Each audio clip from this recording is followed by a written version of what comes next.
الذي جرى بنا ليس قليل.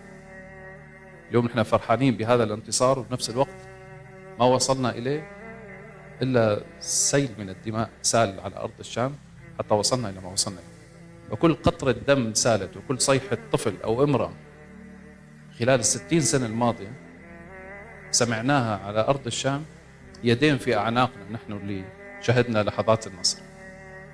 فكل قطرة دم سالت على هذه الأرض المباركة يدين في أعناقنا، ودين في أعناقنا أن نؤدي واجبنا على أكمل وجه حتى لا تضيع هذه الدماء سدى.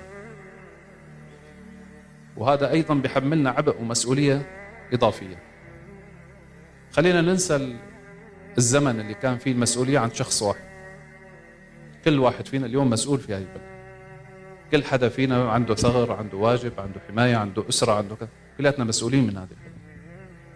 راح الزمان يعني لا تحطوها براسي تقولوا خلاص الزلمة إجا الله يجزيه خير وكذا.